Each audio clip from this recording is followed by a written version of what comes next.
한국에서 방문객이 왔습니다. 회사 전화를 받는 순간 그녀의 심장이 멎었습니다. 7개월 전 스위스 공항 전문가인 그녀는 서울 컨퍼런스에서 당당했습니다. 인천공항의 말도 안 되는 성과를 공개적으로 의심하고 증명하겠다는 한국 측 제안을 비웃으며 거절했습니다. 아시아 숫자는 믿을 수 없죠. 동료가 크게 웃었고 유럽 참석자들이 박수쳤습니다. 한국인 담당자의 얼굴이 굳어지는 걸 보며 레나는 우월감을 느꼈습니다. 그런데 지금 그 한국인이 회의실에 앉아 있습니다. 레나의 다리가 풀렸습니다. 자신들이 자랑하던 그 성과가 한국 기술이었다니. 그녀는 아무 말도 할 수 없었습니다. 그래도 동료는 당신에게 두 번째 기회를 주자고 했습니다. 왜? 자신을 공개적으로 모욕한 사람에게. 석 달 후 인천공항 지하 20m에서 그녀는 충격의 말을 잃었습니다. 시작하기 전에 잠깐 좋아요와 구독을 눌러주시면 영상 제작에 큰 힘이 됩니다. 저는 스스로 모든 걸 다 안다고 믿는 사람이었어요. 스위스에 있는 제 직장을 마치 제 소유인 것처럼 당당하게 걸어 다녔어요. 제 일은 큰 교통 허브에서 수화물 시스템을 관리하는 일이었고 그곳에서 12년이나 일했어요. 짧지 않은 시간이었죠. 저는 무엇보다 한 가지를 굳게 믿고 있었어요. 유럽이 최고라는 믿음이었어요. 세상 그 어떤 나라보다도 우리가 모든 걸 잘한다고 생각했어요. 특히 아시아 국가들보다, 그 중에서도 한국보다 훨씬 낫다고 확신했어요. 그때 저는 35살이었고 이름은 레나 하르트만이었어요. 그리고 지금 돌이켜보면 저는 완전히 철저하게 틀려 있었어요. 2022년 겨울의 어느 아침이었어요. 저는 커피를 들고 회사 복도를 걷고 있었어요. 머리는 단정하게 묶여 있었고 셔츠는 눈처럼 하얗게 다려져 있었어요. 제 모습은 그야말로 정리정돈된 전문가처럼 보였어요. 그때 동료인 마르타가 저를 찾아왔어요. 마르타는 저보다 나이가 많았고 키도 크고 체격도 단단했어요. 주변 사람들을 괜히 긴장하게 만드는 타입이었죠. 그녀는 종이 보고서를 들고 복도를 뛰어오고 있었어요. 그녀는 보고서를 제 앞에서 흔들었어요. 얼굴에는 분노와 혼란이 동시에 떠올라 있었어요. 그 보고서는 한국의 인천공항에 대한 내용이었어요. 인천공항이 수화물 처리 분야에서 세계 최고라는 내용이었죠. 숫자는 충격적이었어요. 인천공항은 수화물 100만 개당 오류가 단 2건뿐이었어요. 세계 평균은 100만 개당 111건이었고 우리 시스템은 100만 개당 100건이 넘었어요. 계산해보면 인천은 우리보다 55배나 나았어요. 무려 55배요. 저는 그 숫자들을 멍하니 바라봤어요. 머리가 받아들이질 못했어요. 너무 말이 안 된다고 느꼈고 거짓말처럼 보였어요. 마르타는 그 숫자들이 조작됐을 거라고 말했어요. 아시아 국가들은 성과를 과장한다고 그저 마케팅이고 선전일 뿐이라고 했어요. 저는 고개를 끄덕였어요. 전적으로 동의했어요. 지금 생각해보면 그게 제 첫 번째 큰 실수였어요. 저는 사실을 확인하지 않았고 믿고 싶은 것만 믿었어요. 한국이 유럽보다 나을 수 없다고 그냥 단정해버렸어요. 그때 복도에서 한 사람이 우리에게 다가왔어요. 이름은 한도윤이었어요. 한국 사람이었고 스위스에 있는 협력회사에서 일하고 있었어요. 젊고 예의 바른 사람이었고 많이 긴장한 모습이었어요. 그는 조심스럽고 작은 목소리로 말했어요. 인천공항은 정말 그만큼 뛰어나다고 지하 시스템을 직접 보면 이해할 수 있을 거라고 했어요. 기술이 정말 대단하다고요. 하지만 마르타는 그의 말을 끊어버렸어요. 숫자가 검증된 거냐고, 누가 확인한 거냐고 날카롭고 차가운 목소리로 몰아붙였어요. 한도윤은 국제기관들이 모두 인증했다고, 데이터는 공개돼 있고 투명하다고 설명하려 했어요.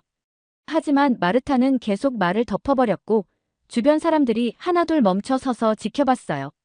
그의 목소리는 점점 작아졌고 얼굴은 붉어졌어요. 그리고 저는요? 저는 그냥 거기 서 있었어요. 아무 말도 하지 않았어요. 그를 변호하지도 않았고 질문하지도 않았고 침묵했어요. 마르타가 그를 공개적으로 무시하도록 그냥 두었어요. 속으로는 그녀 말이 맞다고 생각했기 때문이에요. 한국이 우리보다 나을 리 없다고 믿었거든요. 그 침묵이 제 첫 번째 진짜 죄였어요. 틀린 말을 한 게 아니라 아무 말도 하지 않은 건 말이에요. 시간이 흘러 2023년 가을이 왔어요.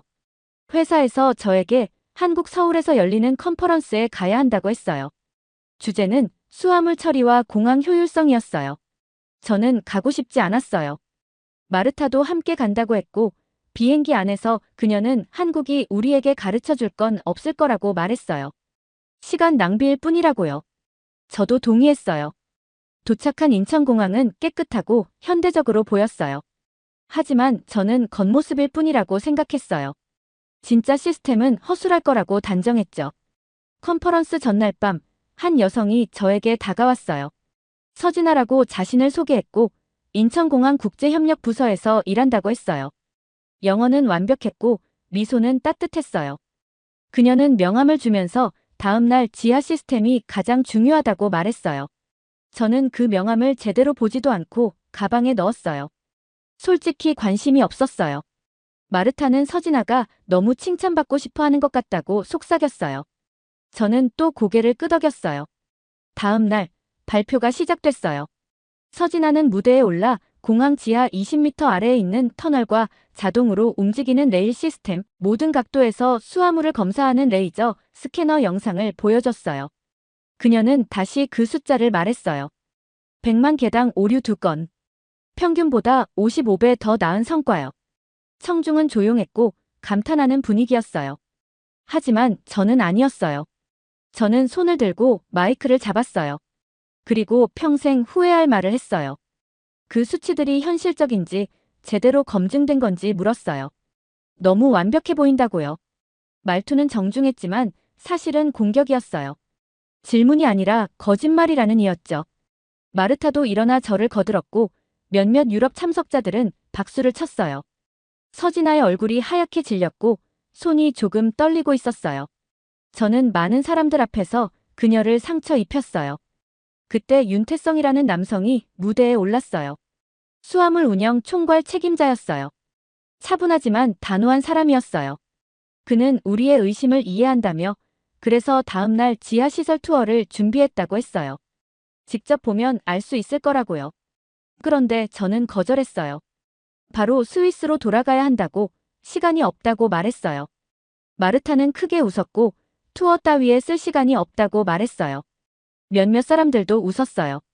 윤태성의 얼굴이 굳어졌고 서진아는 바닥을 내려다봤어요. 그런데 저는 끔찍한 감정을 느꼈어요. 우월감이었어요. 마치 제가 이긴 것처럼 느꼈어요. 그건 완전히 착각이었어요. 재앙으로 돌아온 귀국. 스위스로 돌아온 뒤 저는 팀원들에게 한국은 말뿐이라고 했어요. 숫자는 과장됐을 거라고요. 팀은 저를 믿었어요. 저는 전문가였으니까요. 새 시스템을 도입한 지 사흘 만에 모든 게 무너지기 시작했어요.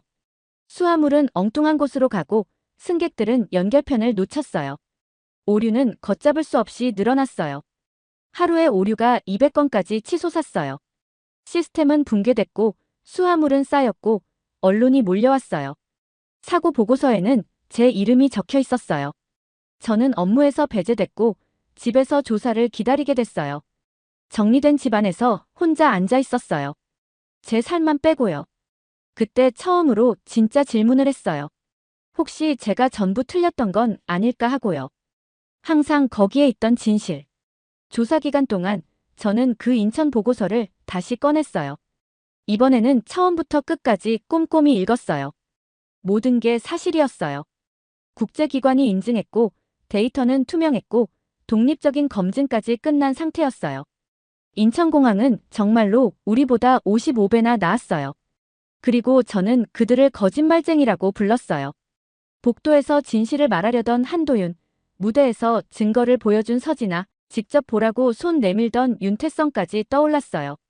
그들은 도와주려 했을 뿐이었어요. 그런데 저는 국적과 오만 때문에 그들을 무시했어요. 그 순간 저는 고개를 숙이고 울었어요. 사람들은 실패할 때 가장 많이 배운다고 말해요. 그런데 그게 얼마나 아픈지는 아무도 말해주지 않더라고요. 회사에서 새 효율 시스템을 도입한 지 이틀 만에 문제가 생기기 시작했어요. 처음엔 사소했어요. 몇 개의 수화물이 잘못된 곳으로 가는 정도였죠. 큰일은 아니라고 걱정할 필요 없다고 생각했어요. 적어도 저는 그렇게 믿고 싶었어요. 저는 그걸 적응 기간이라고 스스로를 설득했어요. 새 시스템은 원래 시간이 필요하다고요. 팀원들에게도 그렇게 말했어요. 말은 자신 있게 했지만 보고서를 들고 있는 제 손은 떨리고 있었어요. 첫날에 잘못 간 수화물이 15개였어요. 사흘째에는 30개로 늘어났어요. 수많은 모니터가 있는 방에 서 있다고 상상해보세요. 각 화면마다 문제가 하나씩 떠 있었어요. 뮌헨으로 가야 할 수화물이 밀라노로 가 있고 파리로 가야 할 짐이 제네바에 멈춰 있었어요. 수화물이 도착하지 않아 비행기를 놓치는 승객들도 계속 생겼어요. 그게 바로 제 현실이었어요. 매일 아침 숫자는 더 커졌어요. 20건, 35건, 50건까지요. 팀장이 저를 사무실로 불렀어요. 웃지 않았고 의자도 권하지 않았어요. 그건 상황이 심각하다는 뜻이었어요. 그는 왜 제 시스템이 실패하고 있는지 물었어요. 화난 목소리가 아니었어요. 그보다 더 무서운, 실망한 목소리였어요. 저는 설명하려 했지만 변명만 나왔어요. 직원 교육이 더 필요하다고, 시간이 더 필요하다고, 전환기가 어렵다고 말했어요. 그는 책상에 손바닥을 3개 내려놓았어요. 조용한 방에 소리가 크게 울렸어요. 수화물이 사라지고 있고, 열차가 밀리고 있고, 승객불만이 쏟아지고 있고, 언론에서 전화가 온다고 했어요. 이게 무슨 전환기로 설명될 수 있냐고 물었어요. 저는 아무 말도 할 수 없었어요. 그 회의 이후로 모든 게 달라졌어요. 마르타는 복도에서 저를 보면 방향을 틀었어요. 다른 동료들도 마찬가지였어요. 서울에서 제가 한국을 비판할 때 박수치던 사람들조차 제가 지나가면 시선을 피했어요. 저는 일주일도 안 돼 전문가에서 실패자가 됐어요. 오류 숫자는 계속 올랐어요. 75, 100, 150. 숫자 하나하나가 배를 주먹으로 맞는 느낌이었어요. 그리고 최악의 날이 왔어요. 국제 환승을 담당하던 3번 벨트가 완전히 멈췄어요. 그 벨트가 멈추자 모든 게 멈췄어요. 그날에만 수화물 200개가 잘못 보내졌어요. 200개요. 승객들은 소리를 질렀고 기자들이 카메라를 들고 나타났어요. 모든 사고 보고서에 제 이름이 있었어요. 그날 오후 경영진 회의에 불려갔어요. 저는 절대 잊지 못할 말을 들었어요. 즉시 업무 정지, 조사 완료 시까지라는 말이었어요. 보안 배지를 반납하고 사람들이 지켜보는 가운데 책상을 정리해야 했어요. 집으로 가는 길은 제 인생에서 가장 길었어요. 집은 완벽하게 정리돼 있었어요. 책은 색깔별로, 그릇은 깨끗이 정리돼 있었어요. 제 삶은 늘 통제돼 있다고 믿었어요. 하지만 사실은 아무것도 통제하지 못하고 있었어요. 불도 켜지 않은 채 소파에 앉아서 같은 생각만 반복했어요. 제가 뭘 놓쳤을까? 뭘 잘못했을까? 사실 답은 알고 있었어요. 아직 인정하고 싶지 않았을 뿐이었어요. 업무 정지 기간 동안 저는 할 일이 없었어요. 그러다 인천공항 보고서를 다시 꺼냈어요. 몇 달 전 마르타가 보여줬던 그 보고서요. 이번에는 처음부터 끝까지 다 읽었어요. 지하 터널 구조, 검증 테스트, 인증한 국제기관들까지 모두 적혀 있었어요. 모든 게 투명했고 사실이었어요. 그런데 저는 그걸 거짓이라고 치부했어요. 어느 날 데이비드 밀러가 제 집에 찾아왔어요. 유럽 교통 시스템을 자문하는 미국인이었어요. 그는 이건 자존심 문제가 아니라 수학 문제라고 했어요. 인천은 100만 개당 오류 2건, 제 시스템은 100건이 넘는다는 건 의견이 아니라 사실이라고요. 그는 인천 지하시설을 직접 봤다고 했어요. 전부 진짜였다고요. 숫자는 편견을 신경 쓰지 않고 진실만 말한다고 했어요. 그날 이후 제 세계관은 조용히 무너졌어요. 다음 날 또 전화가 왔어요. 이번엔 300개가 넘는 수화물이 잘못 갔고 국제조사가 시작됐다고 했어요. 저는 직업을 잃을 수도 있었어요. 그날 밤 저는 잠들지 못했어요. 서진아의 떨리던 손, 한도윤의 말하려다 끊기던 모습이 계속 떠올랐어요. 그리고 선택해야 했어요. 변명할지 아니면 처음으로 틀렸다고 인정할지요. 해가 뜰 무렵 저는 노트북을 열었어요. 변명이 아니라 사과를 쓰기 시작했어요. 윤태성에게, 서진아에게, 한도윤에게요. 제가 오만했고 편견에 가득했고 잘못했다고요. 메일을 보내고 나서도 두려웠어요. 용서받을 수 있을지는 몰랐어요. 하지만 적어도 진실은 인정했어요. 시스템은 실패했고 커리어는 무너졌고 자신감은 산산조각 났어요. 그래도 어쩌면 이 재앙 덕분에 저는 달라질 수 있을지도 몰랐어요. 진짜 여정은 한국으로 가는 길이 아니라 제가 변해가는 길이었어요. 그리고 그 여정은 이제 막 시작됐어요. 저는 사과 메일을 보내고 계속 기다렸어요. 하루, 이틀, 사흘이 지나도 아무 답이 없었고 메일함을 몇 분 간격으로 확인했어요. 아마 답장조차 하지 않을 수도 있겠다고 생각했어요. 제가 너무 큰 상처를 줬다는 걸 알고 있었거든요. 그래도 기다림은 정말 고문 같았어요. 일주일쯤 지났을 때 회사에서 연락이 왔어요. 한국에서 온 방문객이 있다면서 회의실로 오라고 했어요. 그 말을 듣는 순간 심장이 멎는 줄 알았어요. 윤태성 씨가 회의실에 앉아 있었고 저는 반대편에 앉았어요. 분위기는 마치 법정 같았어요. 윤태성 씨는 차분하게 말했어요.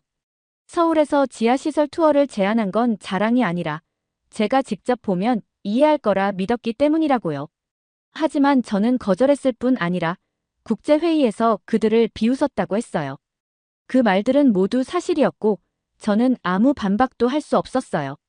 그는 서진아 씨가 제게 3번이나 기술 자료를 보냈다고 했어요. 저는 그 메일들을 열어보지도 않고 지워버렸다는 걸 그제야 떠올렸어요. 그 수치심이 저를 짓눌렀어요. 그리고 결정적인 말을 했어요. 작년에 우리 시스템 오류율이 절반으로 줄었던 건 유럽의 개선 덕분이 아니라 인천 지하 시스템의 수정 버전 덕분이었다고요. 우리가 자랑하던 성과가 사실은 한국 기술이었다는 거였어요. 그 순간 제 세상이 무너졌어요. 저는 그대로 바닥에 주저앉았어요. 일부러 그런 게 아니라 몸이 버티질 못했어요. 미안하다는 말만 계속 나왔어요. 윤태성 씨는 제가 사과해야 할 사람은 자신이 아니라 서진아 씨라고 했어요. 그런데도 그녀가 저에게 2번째 기회를 줘야 한다고 끝까지 말했다고요. 이틀 뒤 저는 작은 카페에서 서진아 씨를 만났어요. 저는 제 오만과 편견을 모두 인정하고 사과했어요. 그녀는 아팠다고 말했어요. 그 말이 제 가슴을 다시 찔렀어요. 하지만 그녀는 떠나지 않았어요. 태블릿을 꺼내 제가 보길 거부했던 모든 자료를 보여줬어요. 3시간 동안 차분하게 화내지 않고 저를 가르쳐줬어요. 인천공항 지하 20m 아래의 터널, 자동화된 시스템, 검증된 데이터와 국제 인증까지요. 전부 진짜였어요. 마지막에 그녀는 물었어요. 제가 이미 다 안다고 생각했냐고요. 그 질문은 어떤 비난보다 아팠어요. 저는 정말 아무것도 모르고 있었거든요. 서진아 씨는 3달 뒤 인천 시설 방문을 제안했어요. 조건은 하나였어요. 진심으로 배우러 오는 경우에만요. 저는 꼭 가겠다고 했어요. 질문과 겸손만 가지고 가겠다고요. 그녀는 그제야 조심스럽게 웃었어요. 집으로 돌아오며 깨달았어요. 제 진짜 시련은 시스템 문제가 아니라 제 자존심이 무너지는 거였어요. 사고방식 전체가 틀렸다는 걸 인정해야 했던 것이죠. 인천 지하시설은 시험이었어요.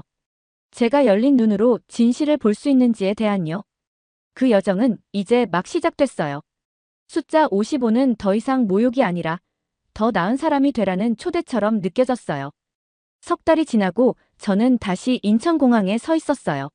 서진아 씨는 예전과 다름없이 차분하고 전문적인 모습으로 저를 맞아줬어요. 그녀는 말없이 제가 전혀 눈치채지 못했던 엘리베이터로 안내했어요. 위가 아니라 아래로 내려가는 엘리베이터였어요. 우리는 지하 20m까지 내려갔어요. 문이 열리자 저는 숨 쉬는 걸 잠시 잊었어요. 사방으로 뻗은 거대한 터널, 밝은 조명 아래 반짝이는 레일, 멈춤 없이 움직이는 자동 운반 장치들, 그리고 모든 수화물을 매 순간 검사하는 레이저 빛까지요. 이건 제가 서울에서 현실적이지 않다고 무시했던 바로 그 시스템이었어요. 서진아 씨는 아무 말도 하지 않고 제 표정만 보고 있었어요. 저는 말문이 막혔어요. 제가 완전히 틀렸다는 걸 인정할 수밖에 없었거든요. 그 다음 일주일 동안 저는 학생처럼 배웠어요. 엔지니어들의 설명을 들었고 제가 얼마나 모르고 있었는지 드러나는 질문을 계속했어요. 이 시스템은 완전히 도입되기까지 7년의 테스트를 거쳤다고 했어요. 제가 우린 다 안다고 믿고 있던 그 시간 동안요. 윤태성 씨는 관제실에서 오늘 오류 연건, 처리 수화물 50만 개라는 숫자를 보여줬어요. 이 시스템은 사람의 완벽함에 기대지 않고 인간의 한계를 전제로 설계됐다고 했어요. 그 차이는 사람이 아니라 설계였어요. 마지막 날 서진아 씨는 저에게 물었어요. 스위스로 돌아가서 뭐라고 말할 거냐고요. 저는 직접 보고 직접 확인한 진실을 말하겠다고 했어요. 55배 더 낫다는 건 홍보가 아니라 수학이라고요. 그리고 제 가장 큰 실수는 기술이 아니라 출신이 전문성을 결정한다고 믿었던 오만이었다고요. 스위스로 돌아온 뒤 회사는 저에게 새로운 통합팀을 맡겼어요. 저는 자격이 없다고 말할 뻔했지만 자격이란 모든 걸 아는 게 아니라 모르는 걸 배우려는 용기라는 걸 떠올렸어요. 첫 회의에서 저는 숫자 하나만 보여줬어요. 55. 그리고 제가 그 숫자를 무시했던 이유가 전문성이 아니라 편견이었다고 솔직히 말했어요. 6개월 뒤 오류율은 100만 개당 12건까지 떨어졌어요. 아직 인천에는 못 미쳤지만 확실한 변화였어요. 어떤 사람들은 제가 왜 한국 관리자 앞에서 무릎을 꿇었냐고 물었어요. 저는 솔직하게 답했어요. 제가 틀렸고 오만으로 누군가를 상처 줬기 때문이라고요. 어느 날 예전에 제가 무시했던 한도윤 씨에게서 메일이 왔어요. 결국 제가 이해하게 될 거라 믿었다고요. 그 친절함에 저는 울었어요. 이제 저는 운영센터를 걸을 때 주인처럼 걷지 않아요. 끝없는 교실의 학생처럼 걸어요. 숫자 55는 수치심이 아니라 기억이 됐어요. 틀릴 수 있다는 것, 그리고 배울 수 있다는 것이요. 제 책상 위에는 지금도 서진아 씨 명함이 있어요. 예전에 아무 생각 없이 가방에 넣었던 그 명함이요. 저는 그걸 보며 매일 스스로에게 묻고 대답해요. 아직도 배울 준비가 됐나요? 네, 저는 오늘도 그렇다고요. 제가 한국에서 가져온 진짜 엘릭서는 기술이 아니었어요. 누군가에게서 배울 게 없다고 느끼는 바로 그 순간이 가장 귀 기울여야 할 순간이라는 깨달음이었어요. 그게 지금의 저를 움직이게 하는 힘이에요. 잘 들으셨나요? 세상에는 가슴 따뜻한 이야기들이 가득합니다. 감동 힐링 사연은 해외에서 전해지는 감동적인 사연들을 소개하며 다양한 이야기들을 통해 위로와 희망, 그리고 하루의 힐링을 선물해드립니다. 조그마한 힐링이 되셨다면 구독과 알림 설정도 큰 힘이 되어요. 다음 영상에서 더 좋은 사연으로 찾아뵙겠습니다. 시청해주셔서 감사합니다.